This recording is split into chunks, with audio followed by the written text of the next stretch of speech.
ইরানে ক্রমবর্ধমান জনরোষকে ভিন্ন খাতে প্রবাহিত করার জন্য দেশটির সর্বোচ্চ ধর্মীয় নেতা আয়াতুল্লাহ আলী খামেনি যুদ্ধের দামামা বাজাচ্ছেন বলে অভিযোগ করেছে ইরান বিষয়ক একজন গবেষক। যদিও দেশটি ইসরায়েল ও যুক্তরাষ্ট্রকে মোকাবিলায় সম্প্রতি সামরিক মহড়া দ্বিগুণ করেছে। এদিকে ফিলিস্তিনের গাজায় চলছে ইসরায়েলি প্রধানমন্ত্রী বেনিয়ামিন নেতানিয়াহুর নৃশংস বিমান হামলা। বেড়েই চলেছে হতাহতের মিছিল। ফিলিস্তিনের স্বাধীনতাকামী সংগঠন হামাসকে নিধনে হামলা চালিয়ে যাবার ঘোষণা দিয়েছেন আগ্রাসী নেতানিয়াহু।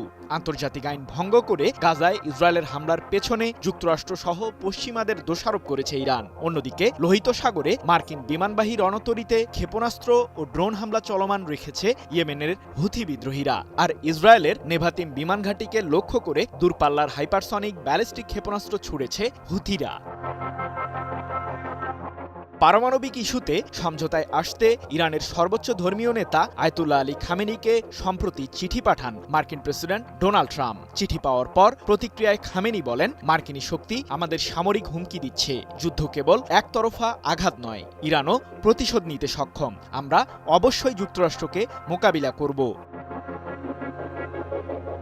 এদিকে তেহরানকে মোকাবিলায় দুইটি পদক্ষেপের কথা জানিয়েছেন ট্রাম্প। বলেছেন, সামরিক অভিযান অথবা চুক্তির মাধ্যমেই আমরা ইরানের সাথে সমঝোতায় যেতে চাই। তবে তিনি চুক্তির বিষয়টিকেই প্রাধান্য দিতে চেয়েছেন।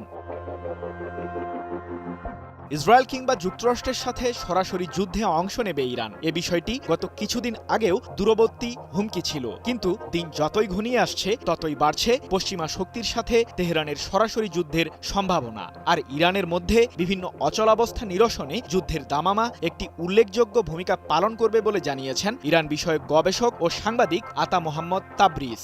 17 মার্চ এই গবেষকের বরাতে বিষয়টি নিশ্চিত করেছে লন্ডন ভিত্তিক সংবাদ মাধ্যম ইরান ইন্টারন্যাশনাল।